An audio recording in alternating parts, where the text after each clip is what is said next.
Welcome back, and many thanks for staying with us right here on Morning at NTV. For a full resuscitation of your creative processes, please look no further than this beautiful cup of Inspire Africa coffee to help you resuscitate your body's creative processes. One of the sustainable development goals is for our young people in all jurisdictions in this world to maximize on their power of visualization. How best can you increase your power of visualization than this cup of Inspire Africa coffee? Now from deep slumber to a full body resuscitation in that regard. We also do have some good words coming in from ULesson, our sponsors right here on Morning at NTV. ULesson is an online tutoring app for students in secondary and also primary school with a combination of highly trained expert tutors, media and technology. ULesson delivers high quality video lessons to students without parents or guardians having to break the bank. Without parents or guardians having to break the bank. That is a major reiteration that I can't even tire from telling you. So please maximize on the power of ULesson. Speaking of education, a full recovery, what is jeopardizing that full recovery of the education system? The teacher gaps are persistent. We need some 11 to 15 million teachers by 2030. But then even the few that we have right now are abandoning the profession largely because of the COVID-19 pandemic. Our schools have been under lock and key for 18 months, many of whom have decided to become border riders, do menial jobs like brick making and so forth, in a bid, yes, to make a living during this COVID-19 pandemic because schools were largely closed. You've gone to Kasese district, you've seen crowds, yes, taking center stage in some of the schools. Solar panels that would go a long way in helping students during a full recovery of the education sector are being stolen, not only in Kasese and many other jurisdictions. Learners themselves, whom we are actually waiting for to return to the school system, many girls have actually fallen prey to the vice of teenage pregnancies. Many have actually turned into young mothers. For the young boys, they become young fathers. Many have decided to go to stone quarries. Many have decided to resort to street hawking. And some of these young people, once talked to, they were actually saying they do not have any chance of actually returning to the school system because number one, well, I'm a mother now. Number two, I'm a father now and I'm making a living somewhere else. For the teachers, some are saying we are not coming back to the fold largely because the profession is not attractive at all. But then the COVID-19 pandemic, if it has taught us one thing, it is the significance, it is the importance, it is the crucial role of the teachers. In the absence of the teacher, we saw havoc take center stage among the livelihoods of our children. So we are here to appreciate them with Mr. Lusambu Mukasa. He is a retired commissioner with the Ministry of Education and Sports. Right now, he is a school owner and, if you will, an education expert with whom we are going to be expanding more on such a pertinent conversation after World Teachers Day yesterday. Well, it will continue to be World Teachers Day because we need to continue appreciating our beautiful teachers. Mr. Philbert Baguma is also with us. He is the Secretary General of the Uganda National Teachers Union. With these two gentlemen, we should be able to expand more on the plight that has befallen the teachers during this COVID-19 pandemic. A very good morning, Philbert Baguma and Mr. Lusambu Mukasa. Thank you for joining us. Morning, sir. All right. Let me start with you, Mr. Lusambu Mukasa. Why is it important to appreciate our teachers now more than ever? I'm telling you, it's very, very important for us to appreciate our teachers. Indeed. As you know very well, that education is the key to making a nation. And you can hardly have education without the teacher. Indeed. So to summarize it all, the teacher makes education. And education makes a nation. If you can also recall Nelson Mandela, may he so rest in peace, he said, if you want to destroy a nation, start with education. In the same way, if you want to build a nation or any community, you start with education. So in other words, education is almost it all. If you consider the manpower, the human capital, it comes out of the people. And these are the people who must have gone through the hands of a teacher. I can even comfortably say that in Uganda today, almost every individual above the age 10 must have gone through the hand of a teacher at one time. I'd be lying if I told you I didn't go through the hands of a teacher. I would have been born on the moon, maybe. But I'm telling you. It had to be a teacher, you know, ensuring that they mold Romeo Busiku to make him what he is today. And now on top of God, of course. If we talk about the current situation of the pandemic, Indeed. the teachers the teacher's importance have been felt even bigger. You must have had parents complaining about children and so on and so forth. The pregnancy rates, the dropout rates, the discipline and so on. The uncontrolled children all over the place. This is all because the teacher has been made sort of redundant and education is shut up, and the teacher is the one that would best control this kind of scenario. Yeah. So teachers are very, very important. In the lives of individuals, for the future of a person, the teacher is really the pivot. And I'm very happy about this year's theme, which says the teacher is the heart of education recovery. It goes without saying, because the teacher is just the thing that makes it all. And if we, our slogan, my brother here will tell you, the nation is because we are. So without the teachers, you have no nation.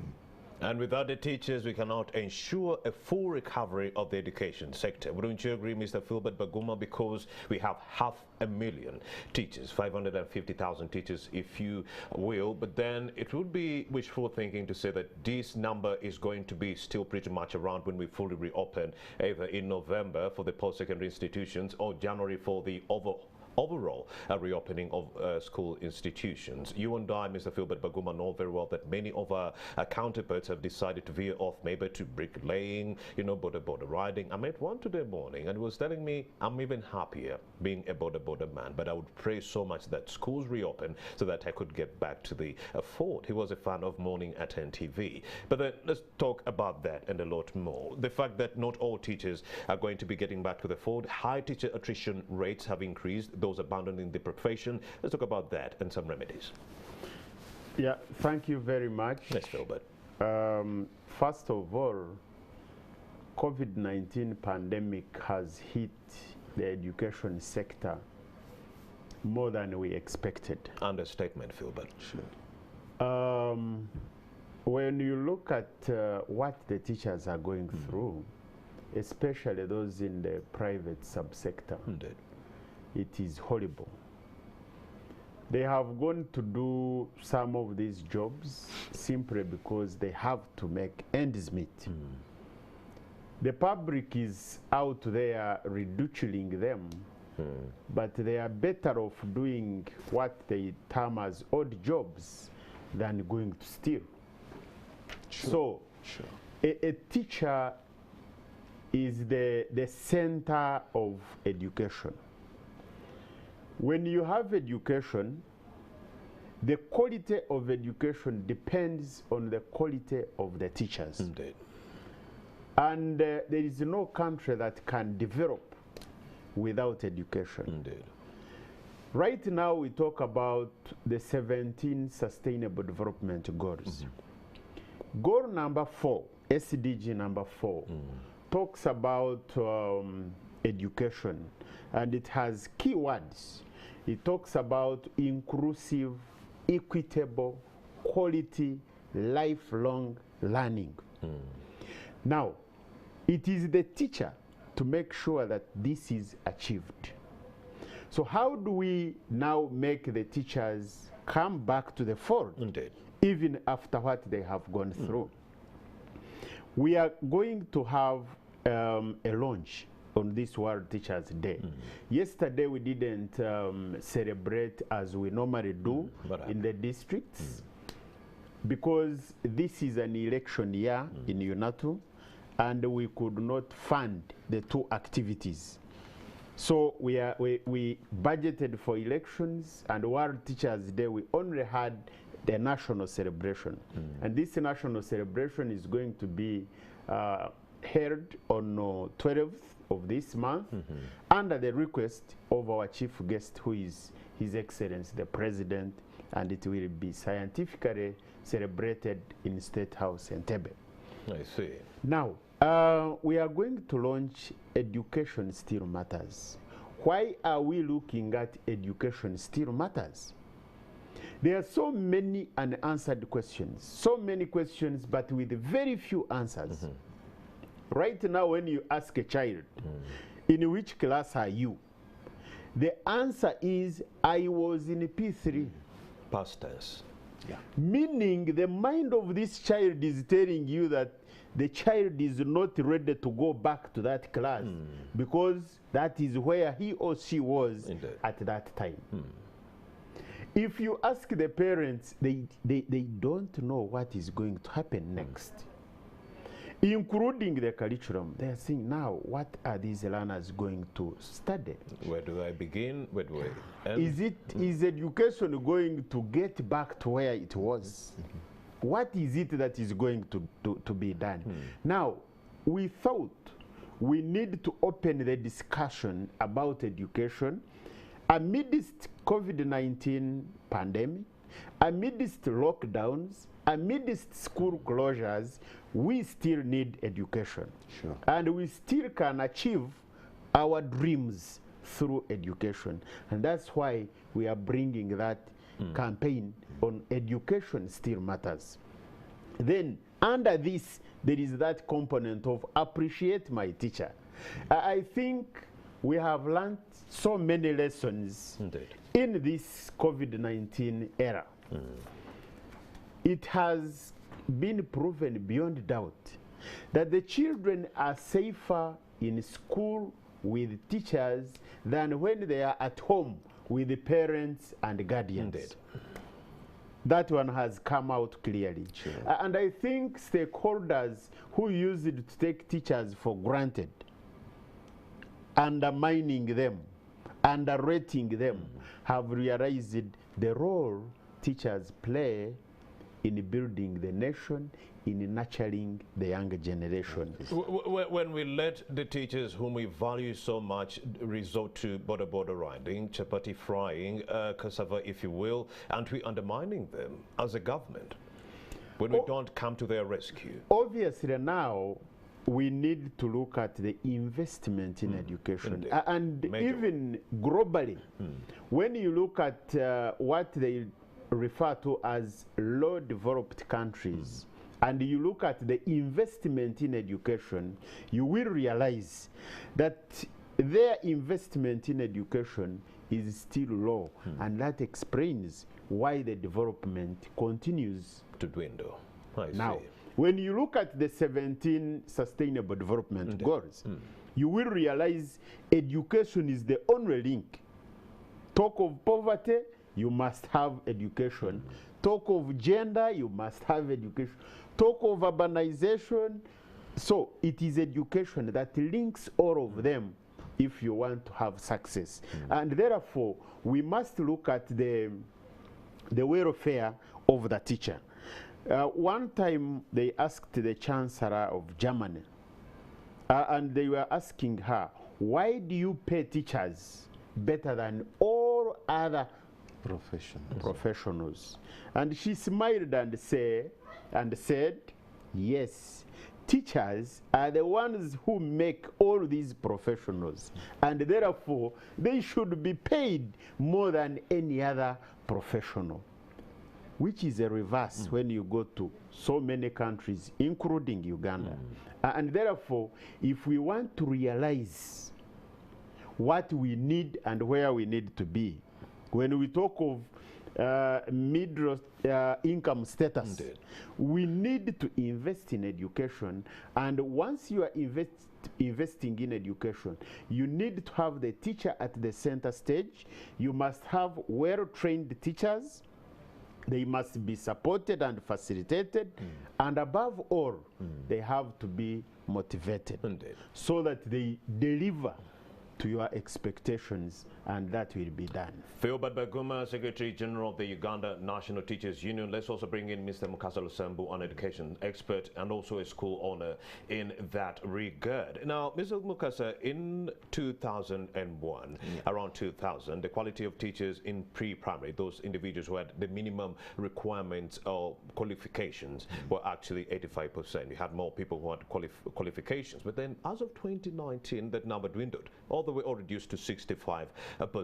And during this COVID-19 pandemic, I'm sure having rested or been away from the school system for 2 years, those skills have become rusty among our teachers. So meaning the quality has continued to reduce. Let's talk about the importance of ensuring that the quality of the teacher is at par with what is needed to ensure a full recovery. Yes, and even before we come to that specifically, we must also consider that for the last 2 years now, the teacher training colleges are not producing. Indeed. They are not teaching. So that one is also like another gap. That is likely to cause another gap because there are no new teachers coming into the field. And those who are there are leaving the profession. Yes. So, and here I must call government to look at that issue very, very critically. I wish when we opened the medical schools, the teacher training colleges also would have been opened so that we don't get that scarcity of the teaching profession in a field. But coming to the real question, definitely we must be concerned that some teachers will leave the profession and there will be gaps. I come from the private sector now. And that issue, if you call on colleagues, they are all telling you, 3 of my teachers have left, others have left the country, others are already keeping shops and so on and so forth. But let me tell you another issue, that in every disadvantage, there are some advantages. I see. I tell you, once a teacher, always a teacher. Even these you say are going to ride borders, I imagine there will be better people there than those they have found there. I hear you. They will ride the borders in a better way. Indeed. And you'll find smarter borders. Indeed. Those who are making chapati will make it better because they are teachers. What they have passion. Exactly. As and they the training execute. we get from the colleges really trim us into very, very different personalities. And for me, once I know that is a teacher, wherever he lands, he will always succeed and make better services, and even remain a teacher because he will be exemplary. He will, in whatever he's doing, he's exemplary, and others emulate and try to copy, and that way you will find lives being better. Secondly, to that question, teaching is a profession that is funny. If schools really open full blast, some of them who have gone there will find their way back. I don't know whether it is like a magnet or what, but somewhere, somehow, some of these teachers are likely to come back. Won't that actually dampen our resolve to ensure a full reopening, because we are talking about teachers who are now coming back to the fold without having been retooled either by government or any other institution? I've been frying chapatis for the last 2 years, and now you're taking me back to a school setting minus any retooling in that regard. Am I not so rusty that I won't pass on any vital information? That one is a must. I see. If we are to really get education back to recovery, like the theme is saying, our teachers must be retooled. They have gone through a lot, and they must come back to school with a different mindset. I see. Look, they went out of school 2 years ago, and have been doing all sorts of things. The learners are different, the parents are different, so the teachers must be ready to come back to school with all these ideas and get to know how to handle these children who have been selling things all over the place, who have been drinking this and that, testing this and that. Some of them have more money than the teachers. Some of the learners will come back with more money than their teachers. So the teachers must be retooled. There is what we had designed called the psychosocial support. Psychosocial support to the teachers before they resume teaching is very, very, very important and very crucial. But in the same way, we must also talk to our parents to really also get a mindset. They should also be ready to know, they should know, the parents, that their children are different. By the time they left school and now, things have changed. The teachers have equally changed. Much as we have to retool the teachers, the parents deserve also to know that things have changed. We are living under a new normal, which calls for a lot of mindset change. Now, I want to go back to the other question of quality. Quality of the teacher is very, very important because UNESCO summarized the objectives of learning into 4. And all these must be on the fingertips of the teacher. And if the teacher doesn't have them, then the learners will get out of the school system with nothing. They say learning to do. There is learning to do. So teachers must know that these learners are there so that they learn to do. I'm talking about skills now. Then there is learning to know. I'm talking about knowledge. Teachers must be knowledgeable in order to impart that knowledge to their learners. Then there is learning to be. The teacher must know that a human being is different from other animals. Indeed. And the learners must know this. Visualization. Exactly, so that they go out there to behave like human beings. Indeed. Then the 4th is learning to live together. Indeed. Man is not an island. Man must always live with one another. Communal love. Exactly. This is where a teacher must know that there are 3 aspects in a learner. The issue of love, care, and share. These help us to live with one another. And that's why the teacher must be skilled, must be knowledgeable. If he has rusted during this, we must retool him or her into all of this so that he comes back to teach with the full capacity and all his potential, with all his energy. So retooling and the quality are very, very important.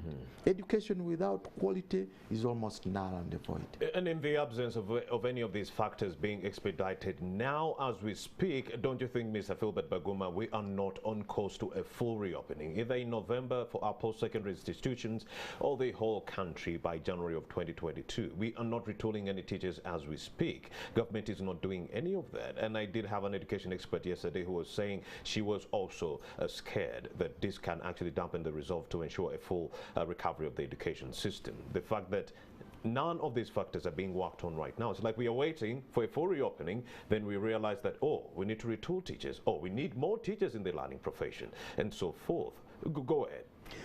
Like I told you that we are coming up with this campaign of Education Still Matters to begin the discussion. Sometimes we think we have time when in actual sense it is not there. Indeed, it's not there. Think of November. How many days are left 3 weeks away to be there? And what is it that we are doing?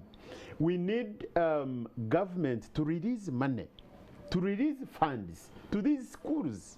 Some of the schools are in bushes. 22 billion is still lying somewhere idly for the private institutions. The thieves have gone to these schools because the night watchman is not on a payroll. The government is not releasing money. He has also decided to abscond because he's not being paid. And now thieves come. Solar panels. Take the solar panels, take the litro that is there, and now we need to address all these as we prepare to reopen schools. We cannot talk of reopening schools when there is nothing being done. Even the public will be wondering, is this the institution where the learners are coming in the next 2 weeks? We need to have refresher courses for the teachers. But I want to bring it clearly. The teachers are unsung heroes. Yes, Philbert. Yeah, sure. They do much with little or no appreciation. Indeed. With little or no recognition. And we need to change the tide. When we talk of reopening in November, we need to be seen to do actions that are going to feed into the reopening of these schools. When we talk of next year, early next year, whether January or Feb, we need to be seen standard operating procedures. We are going to have many more teachers than ever before because of social distance. So what is it that we are doing to fit into that? Who is discussing this and where? What mechanism is there to have these teachers brought back?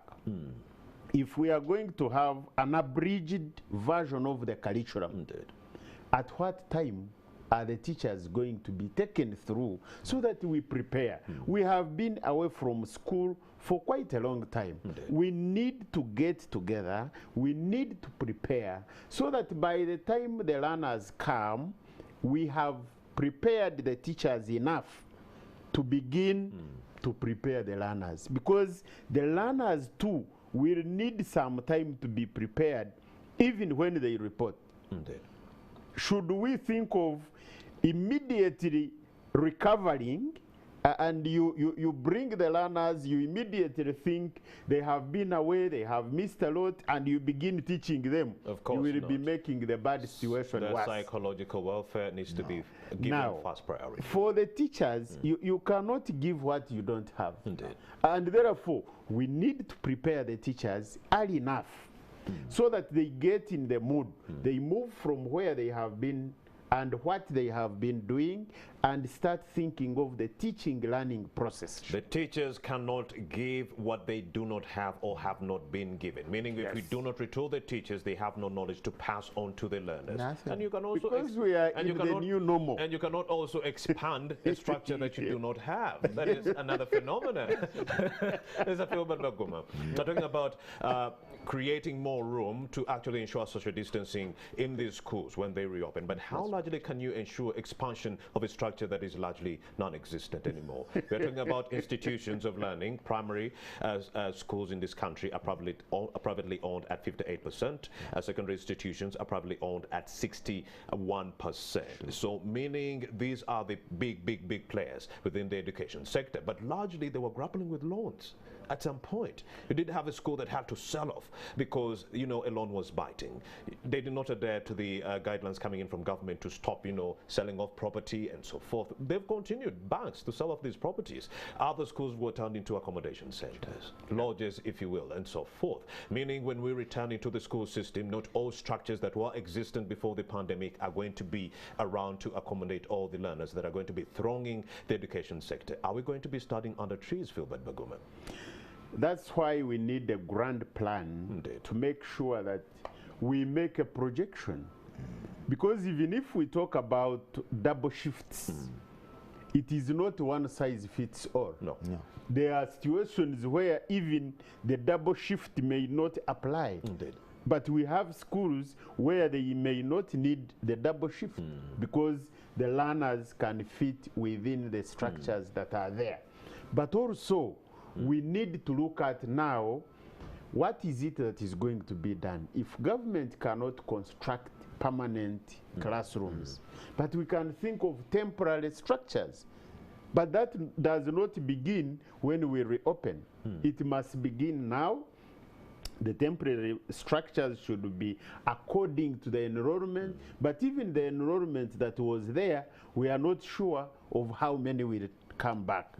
So we need also to start mobilizing the parents. The parents also need the psychosocial support mechanism. We may be having parents who are saying, no, I think you are now too old enough not to go back to school. We need to discuss these because the children, the learners have overgrown in terms of size. Indeed. Remember, they are eating and sleeping and not doing much. And 2 years is a long time. Therefore, you might be having parents who are also pondering, should I let this child go back or we should go into any other business? Now, that's why the discussion should begin now, and then we keep on sensitizing, we keep on mobilizing, so that the discussion on the teaching learning process begins, and we bring everybody, we reassure Ugandans, we bring back the lost hope, so that they really see Indeed. the teaching and learning coming All back right, to the Philbert fore. Bakoma, thank you very much. Mr. Lusambu, do you think the magic bullet here is to increase funding to the teaching and the education sector, if you will, teaching and the teachers themselves? Do you think we need to ramp up more funding so that we ensure a safe and full reopening of the education sector? Keeping in mind that by 2018, we were only using 2% of our budget going to the education sector. That is against the international benchmark of 20 to 30%.